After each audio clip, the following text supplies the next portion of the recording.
बस एक सदा ही सुने सदा बर्फीली मस्त हवाओं में, बस एक दुआ ही उठे सदा जलते तपते सहराओं में। जीते जी इसका मान रखें, मरकर मर्यादा याद रखें। हम रहें कभी ना रहें मगर इसकी सजधज आबाद रहे, इसकी सजधज आबाद रहे। Now we invite our talented student of Navsrijan, Kartik Singh, who will present a heartfelt poem that reflects the spirit of today's occasion.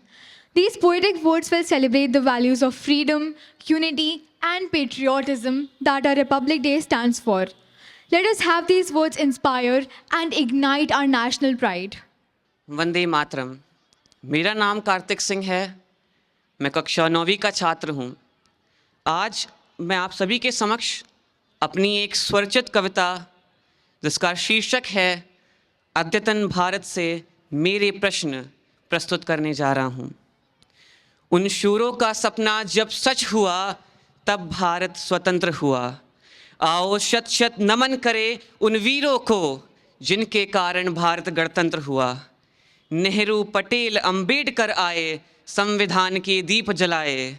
अमिट वो रेखा सबने खींची, न्याय समानता स्वतंत्रता सींची। आओ झुककर नमन करें, उन संघर्षों को पुनः स्मरण करें। अब स्मरण किया जब उस भारत को, तो तनिक खुद पर भी दृष्टि डालो तो। क्या फिर से निर्मल कर सकते हो तुम गंगा की धारा को? क्या फिर से धरा हमारी सोना नहीं उगल सकती? बोलो कब तक मौन रहोगे तुम? राष्ट्र चेतना आत्मज्ञान का क्या तनिक भी तुमको ना भान रहा? जरा आहुति बनकर देखो तो यह भारत प्रेम यज्ञ की ज्वाला है। अब करके व्यर्थ विवाद ना खेद करो। समय है उत्थान का, निज लक्ष्य निरंतर भेद करो। चढ़ चलो हिम के शिखरों पर, बढ़ चलो लिए कर्म की मशाल। चमका दो तुम नित भारत विशाल। अरे तुम चाहो तो कतरा कतरा रत्नाकर हो सकता है। तुम चाहो तो कंकड़ कंकड़ शिव शंकर हो सकता है। अरे अंधकार में डूबे तुम, अब ज्ञान की ज्योत जलाओ तो। आओ सौगंध खाएं, रज उठा सर्व मेरा है समर्पित। चरणों में वसुंधरा भारत के, देश के बढ़ते कदम प्रगति के हम रुकने ना देंगे। भारत गणतंत्र था, है और रहेगा। तुम अपने भीतर के गणराज को जगाओ तो। जय Hind. With such an electrifying atmosphere and the air brimming with patriotism, music feels like the perfect way to honor the spirit of our nation. There is something so powerful about how a song can bring the pride and love we feel for our nation. Exactly. Music has this incredible way of bringing people together. And when it celebrates the pride, sacrifice, and the dreams of our country, it leaves an indelible mark on every heart that hears it. And for that very reason, we have a talented group of students who will enchant all of us with their mellifluous singing performance.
अखंड भारत जय हिंद जय हिंद अखंड भारत जय हिंद जय हिंद अखंड भारत जय हिंद जय Hind. Thank you for such a captivating performance that left us all awestruck. प्रयास हमेशा करते रहिए. सफल हुए तो नेतृत्व कर सकेंगे और असफल हुए तो मार्गदर्शन दे सकेंगे. Republic Day reflects true leadership, the power to unite, inspire progress, and turn the nation's shared vision into a thriving reality. As we stand together in celebration, there is no better way to reflect on the spirit of our nation than by hearing from someone who truly exemplifies the leadership and vision we all strive for, our head boy, Ishan Srivastav. So let's hear from him as he shares his thoughts on what it truly means to be a part of this incredible journey we're all on. Please join me in welcoming him. नमस्ते सदा वत्सले मातृभूमे त्वया हिंदू भूमे सुखम वर्धितोहम महामंगले पुण्य भूमे त्वदर्थे पतत्वे शिकायो नमस्ते नमस्ते. O loving motherland, I always bow to you. You have brought me up in happiness. May my life, O great and blessed holy land, be laid down in thy cause. I bow to you, mother, again and again. Vande Mataram, Jaipuriya School. Let these lines, which hold a special place in my heart, tell you that the love for your motherland is not just an emotion. It is a battle cry, a call to action, a fire that must burn in your soul. It is that love that binds us as one, that fuels the courage to dream, to fight, and to build. A nation is not just its borders. It is its people, its values, its spirit. When you love your country, you love its diversity, you respect its heritage, and you strive to make it stronger. This very love is the force that transforms communities, inspires unity, and creates leaders who don't just seek personal gain, but uplift the lives of millions. Today, as the world grows colder and divided, let the love for your motherland be the warmth that binds us together. A nation thrives not through apathy, but through passion. Let that passion roar within you like thunder, and let it drive you to be the change makers India needs. Remember, I'm not here to deliver a monologue on how you should live as a citizen of Bharat, but to remind you of the legacy this nation holds, the struggles it has faced, and to remind you of your importance in today's world, and how being conscious of the smallest of actions can make a difference in the grandest scheme of things. Though my soul may rest in darkness, it will rise in perfect light. I have loved the stars too truly to be fearful of the night. These words are not just poetry. They are the anthem of a nation that refused to bow, refused to break, and refused to let its spirit be chained. India, our India, dared to rise from the ashes of oppression. Its people united by an unshakable belief freedom would be ours, no matter the cost.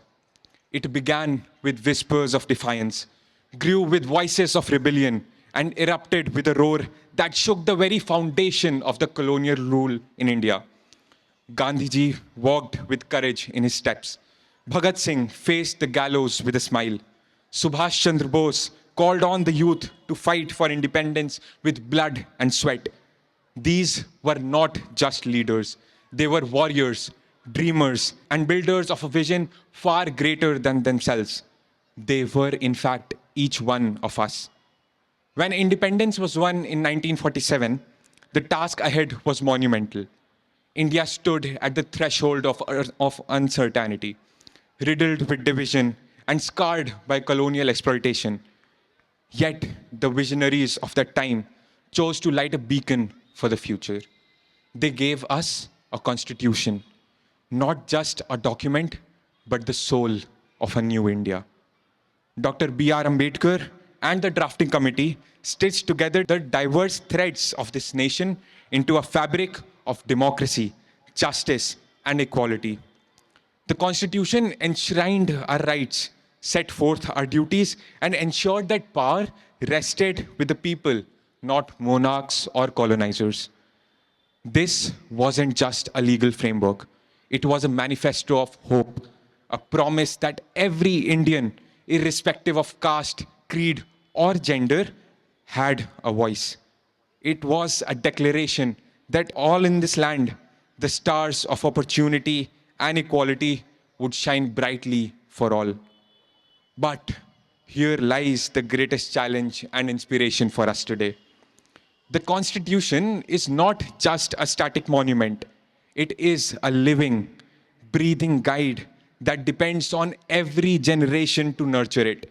It is a call to action, reminding us that the responsibility to uphold justice, equality, and democracy does not end. It evolves with time. This is where you, the youth of India, step into the story. You inherit not just the freedom hard won by our forefathers, but also the visions of a fair and prosperous nation. The Constitution gives you the foundation. The dreams and the courage of the youth will build it further. Now, this brings to my mind a few lines that my father recited to me last year on this very day. बहरहाल हमें मख्तल से गुजरना होगा, हम बच भी जाएं तो किसी और को मरना होगा, आने वाली नस्लों को मुसीबत से बचाने के लिए जो भी करना है इसी नस्ल को करना होगा. Brothers and sisters, that dream is our inheritance, but it is not just a gift, it is a responsibility. It calls out to us every single day. It asks us, will you keep the honor of the sacrifices of those who came before you? Will you keep the fire alive? Will you stand up for what is right, speak out against what is wrong, and never, never let apathy silence your voice? Dhanyavad. Jai Hind. Thank you, Bhaiya, for reminding us how our smallest of actions can make a real difference in the world and shape the India we aspire to be a part of.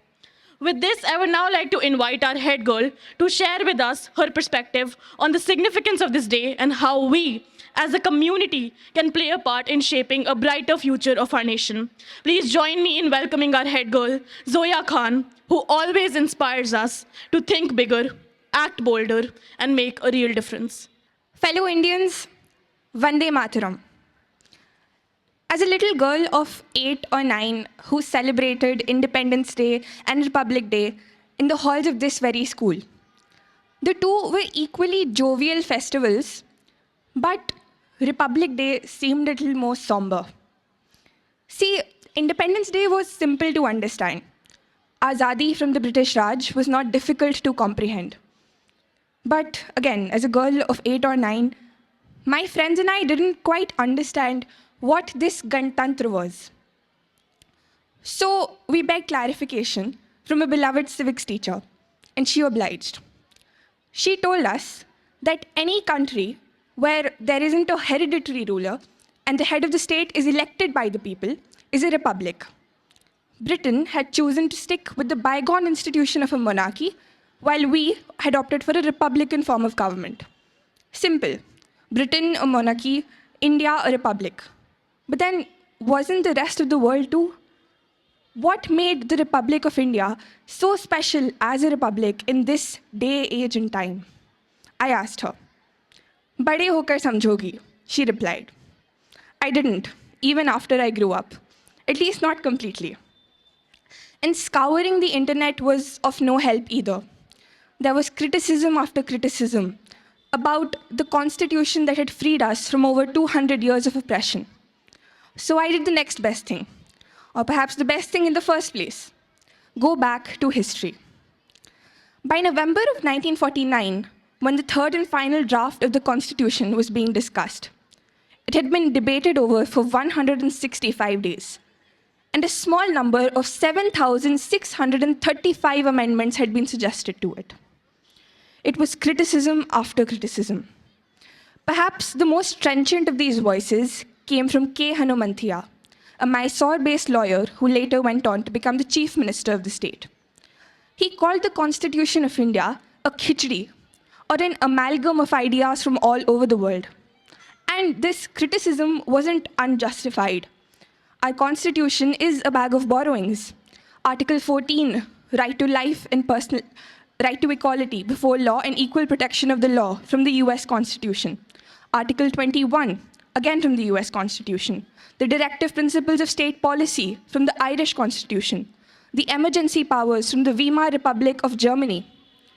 But in his most stringent criticism, he said that the Constitution lacks a certain Indianness. Quote, "It is something like this. We wanted the music of a veena or a sitar, but instead we have the music of an English band." But 75 years after it was given to us, is there nothing to celebrate about this Constitution, which was criticized for being unendingly long, un-Indian, and unoriginal? Ano bhrada kratvo yantu vishyata, or as the Rig Ved teaches us, let noble ideas come to us from every side. We are children of the earth, and no one or no country has any patented rights about the ideas of liberty and freedom. Can you imagine a time where you did not have the guaranteed right to freedom, the guaranteed right to live a healthy life? No. This is the reality our Constitution makers saved us from. A parting advice, stay curious. Ask questions, because some of us don't even have the privilege to ask them. And if you don't know about the Ganatantra like 9-year-old me, ask about it, and ask about your duties to it. Because in Dr. Ambedkar's words, however good a constitution may be, it is only as good as the people who are making it work. And however bad a constitution may be, it is only as bad as the people who are making it work. My dear friends, it is we, the people of India, that he was talking about. Jai Hind, Jai Bharat. Thank you, Didi, for reminding us of the difficulties that we faced during the freedom and reminding us that we, the people of India, are the guardians of the Constitution.